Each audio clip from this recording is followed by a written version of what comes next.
ফের অভিমানী দিলীপ ঘোষ। নরেন্দ্র মোদীর সভায় ডাক পাননি তিনি। অমিত শাহের সফরেও ব্রাত্য দিলীপ। বড় নেতারা না ডাকলে যান না বলেই মন্তব্য তার। ওরা যাদের ডাকেন তারাই যান বলে মন্তব্য দিলীপের। প্রয়োজন হলে ডাকা হয় বলেও মন্তব্য দিলীপ ঘোষের। রাজ্য সভাপতি থাকাকালীন যেতেন বলে মন্তব্য। নেতার পিছনে ঘোরার ট্রেন্ড রয়েছে, কটাক্ষ দিলীপের। বড় নেতাদের সঙ্গে না ডাকলে আমি যাই না। বড় নেতাদের মান সম্মান আছে, তো তারা যাদের ডাকেন তারা যায়। আর আমি প্রয়োজন হলে, আমার প্রয়োজন হয় না কারোর সঙ্গে। আমি তো সংগঠনের কাজ করে নিচে, যখন প্রয়োজন হয় তারাই ডাকেন, আর কি করতে হবে তারা বলেন, সেটা আমরা পালন করি মাত্র। আগে গেছি, যখন আমি প্রেসিডেন্ট ছিলাম, স্বাগত করতাম, ওনার সঙ্গে থাকতাম। এখন অন্যরা সেই দায়িত্বটা সামলাচ্ছেন, আমরা কার্যকর্তাদের বৈঠকে থাকব না। অভিমানের কী আছে? দেখুন, রাজনীতিতে একটা লোকেদের মধ্যে ট্রেন্ড আছে যে নেতার পেছনে পেছনে ঘোরা। কারণে অকারণে 100-200 লোক দাঁড়িয়ে থাকে সারাদিন, দেখাও করে না, কিছু না। তো এটা একটা কালচার হয়ে গেছে। আপনারা ভাবেন বলতে এটাই ঠিক, যে বৈঠকে যে প্রোগ্রামে যেতে বলা হয় কর্মীরা সেখানেই যায়। কোন নেতারা কোথায় থাকবে সেটা পার্টি ঠিক করে, সেটাকে আমরা মেনে চলি, এটাকে আমরা ডিসিপ্লিন বলি। ফের অভিমানী দিলীপ ঘোষ। নরেন্দ্র মোদীর সভায় ডাক পাননি। অমিত শাহের সফরেও ব্রাত্য দিলীপ। বড় নেতারা না ডাকলে যান না বলে মন্তব্য। ওরা যাদের ডাকেন তারাই যান বলে মন্তব্য দিলীপের। প্রয়োজন হলে ডাকা হয় বলেও মন্তব্য দিলীপের। রাজ্য সভাপতি থাকাকালীন যেতেন বলে মন্তব্য করলেন। পাশাপাশি একথাও বললেন, নেতার পিছনে ঘোরার ট্রেন্ড রয়েছে, কটাক্ষ করতে ছাড়লেন না দিলীপ ঘোষ। ফের অভিমানী দিলীপ ঘোষ। নরেন্দ্র মোদীর সভায় ডাক পাননি। অমিত শাহের সফরেও ব্রাত্য দিলীপ।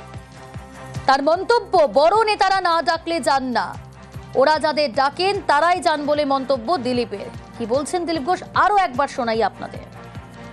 বড় নেতাদের সঙ্গে না ডাকলে আমি যাই না। বড় নেতাদের মান সম্মান আছে, তো তারা যাদের ডাকেন তারা যায়। আর আমি প্রয়োজন হলে, আমার প্রয়োজন হয় না কারোর সঙ্গে। আমি তো সংগঠনের কাজ করে নিচে, যখন প্রয়োজন হয় তারাই ডাকেন, আর কি করতে হবে তারা বলেন, সেটা আমরা পালন করি মাত্র।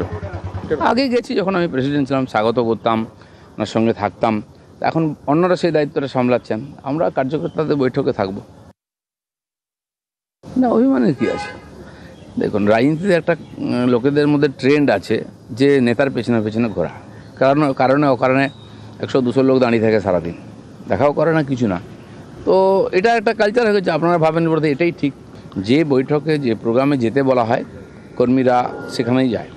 কোন নেতারা কোথায় থাকবে সেটা পার্টি ঠিক করে, সেটাকে আমরা মেনে চলি, এটাকে আমরা ডিসিপ্লিন বলি। দিলীপ ঘোষের এই মন্তব্যের পরিপ্রেক্ষিতে আমরা যোগাযোগ করেছিলাম বিজেপি রাজ্য সভাপতি সুকান্ত মজুমদারের সঙ্গে। তিনি এ বিষয়ে মন্তব্য করতে নারাজ। নজর রাখবো পরের খবরে। শ্রমিক সংগঠনের দৌরাত্ম্য রুখতেই কড়া তৃণমূল কংগ্রেস। শীর্ষ নেতৃত্বের সাফ বার্তা, বেসরকারি কারখানায় নিয়োগে কোনো রকম হস্তক্ষেপ করা যাবে না। অভিযোগ পেলেই তড়িঘড়ি ব্যবস্থা নেওয়া হবে। যে সেক্টরেরই যে প্রপোজাল আসুক না কেন, গুরুত্ব সহকারে দেখবেন। আর যারা ট্রেড ইউনিয়ন করে তাদের কাছে আমার রিকোয়েস্ট থাকবে, unnecessarily not to create any turbulence or the problems. দরকার হলে নেগোসিয়েশন করে, যদি ওয়ার্কারদের কোথাও প্রবলেম থাকে কথা বলে সেটাকে শর্ট আউট করবেন। লোকাল কিছু লিডার বললো না হলে হবে না, কমপ্লেন করুন আমাদের কাছে। ওয়ার্কারদের ইন্টারেস্টটাও দেখতে হবে, দরকার হলে কথা বলে নেগোসিয়েশন করে লেবার ডিপার্টমেন্টের সাথে নেগোসিয়েট করতে হবে। আমি যখন কাজ করব, I will not remember who is my man or who is your man. এখানে আমি কোনো পার্সোনাল ইন্টারেস্ট দেখব না। মুখ্যমন্ত্রী বারবার স্পষ্ট করে দিয়েছেন, এ রাজ্যে শিল্পে যেন কোনো সমস্যা না হয়।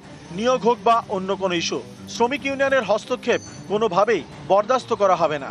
সে মতোই পদক্ষেপ করছে তৃণমূল।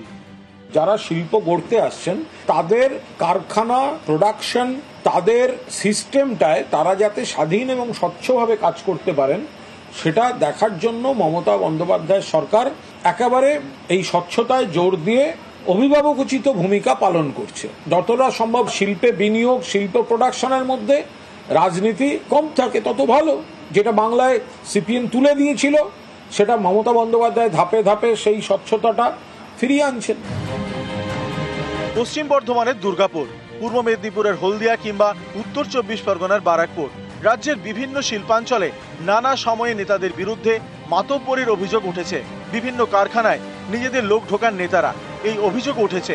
এইসব বন্ধ করতে এবার কড়া তৃণমূল নেতৃত্ব। তৃণমূলের শ্রমিক সংগঠন আইএনটিটিউসির অভিযোগ, নেতাদের পদ থেকে সরিয়ে দেওয়া হয়েছে। একাধিক জেলায় সংগঠন ভেঙে কোর কমিটি তৈরি করা হয়েছে। সেসব কোর কমিটিতে রাখা হয়েছে আইএনটিটিউসির রাজ্য সভাপতিকে। রাজ্য জুড়েই শ্রমিক নেতাদের সতর্ক করে দিয়েছে তৃণমূলের শীর্ষ নেতৃত্ব।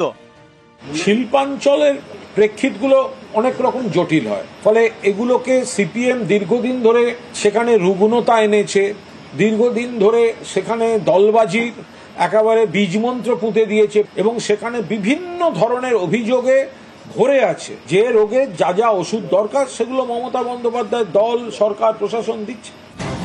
রাজ্য সরকার চায় পশ্চিমবঙ্গকে শিল্পের গন্তব্য হিসেবে তুলে ধরতে, শিল্পবান্ধব ভাবমূর্তি তৈরি করতে। তাতে শিল্পে যাতে কোনো অসুবিধা না হয় তা নিশ্চিত করতে চাইছে তৃণমূল। যাতে বিরোধীরা বলার সুযোগ না পায় এ রাজ্যে শিল্পের পরিবেশ নেই। ঘাসফুলের শীর্ষ নেতৃত্ব স্পষ্ট করে দিয়েছেন, কোনো নেতার দাদাগিরি বরদাস্ত করা হবে না। শ্রমিক সংগঠনের কারো বিরুদ্ধে অভিযোগ এলে দ্রুত ব্যবস্থা নেওয়া হবে। জিরো টলারেন্স নীতি নিয়েই যে শিল্প স্থাপন বা শিল্পের পরিবেশকে বজায় রেখে সরকার এবং শাসক দল এগোতে চায়, সেই বার্তাই স্পষ্ট এর মধ্যে দিয়ে। ফলে এক্ষেত্রে দাঁড়িয়ে কেউ যদি কোনো ধরনের দাদাগিরি বা খবরদারি করার চেষ্টা করেন, তাহলে তার বিরুদ্ধে যথোপযুক্ত ব্যবস্থা গ্রহণ করার ক্ষেত্রে যে কেউ পিছপা হবেন না তা বুঝিয়ে দেওয়া হয়েছে।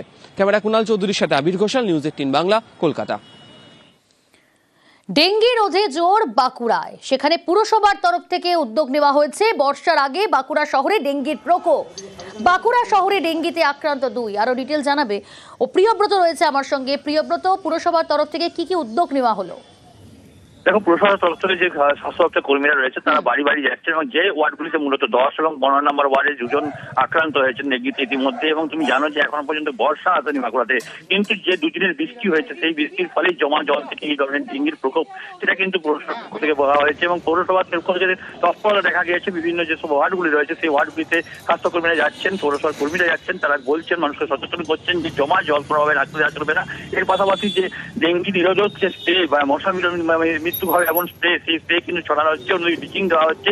বিভিন্ন ওয়ার্ডে কিন্তু ডেঙ্গির প্রতিরোধের যেভাবে ব্যবস্থা নেওয়া উচিত আগাম সেই সব ব্যবস্থা কিন্তু নিচ্ছে বাঁকুড়া পৌরসভা। এবং আগামী দিনে যাতে ডেঙ্গি ছড়িয়ে না পড়ে বা বৃহত্তর আকারে মহামারী আকার ধারণ না করে, সেই কারণে কিন্তু ইতিমধ্যেই পৌরসভা তৎপর হয়েছে। কিছুটা হলো উদ্বিগ্ন পৌরসভা যে ইতিমধ্যে কেন এত তাড়াতাড়ি ডেঙ্গি আক্রান্ত হলো পৌরসভা এলাকা, সেই কারণে কিন্তু তারা বিভিন্ন ব্যবস্থা নিচ্ছে। প্রিয়াঙ্কা, পৌরসভার স্বাস্থ্যকর্মীরা, আমাদের ইও সাহেব এবং আমাদের স্যানিটারি ইন্সপেক্টর এবং হেলথের ডিপার্টমেন্টের হেড, তারা সকলেই এবং সেখানে কাউন্সিলর তারা বাড়ি বাড়ি ঘুরেছে এবং তারা মানুষকে সচেতন করেছে। তাছাড়াও আমাদের যে স্প্রে মেশিন, সেখানে স্প্রে মেশিন দিয়ে সেখানে স্প্রে করানো হয়েছে।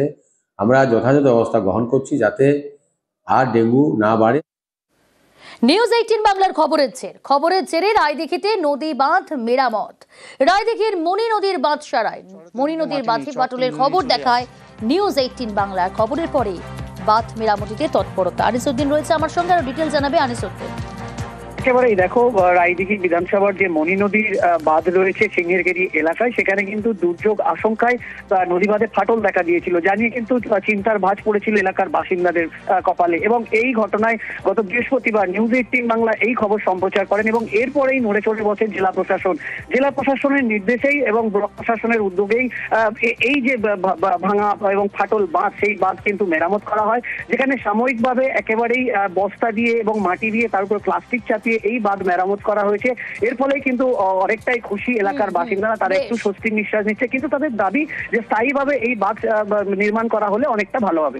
বেশ, বাঁধটি বহুদিন ধরে খারাপ হয়েছিল, বিভিন্ন জায়গায় প্রশাসন দপ্তরে আমরা আবেদন করি, এতদিন কোনো কাজ হয়নি। নিউজ 18 এর মাধ্যমে আমাদের এই বাঁধটি সম্প্রচারিত হয়, তার মাধ্যমে তৎক্ষণাৎ তাড়াতাড়ি আমাদের এখানে কাজ শুরু হয়। তাৎক্ষণিক যে কাজটি করেছে তাতে আমরা অনেকটা খুশি এবং সমস্ত দপ্তরকে আবেদন করব যাতে এই বাঁধটি দীর্ঘস্থায়ী হিসাবে আরও ভালোভাবে কাজ হয়। কাজটি হলে আমরা খুশি হব এবং প্রত্যেকের কাছে আমরা কৃতজ্ঞ।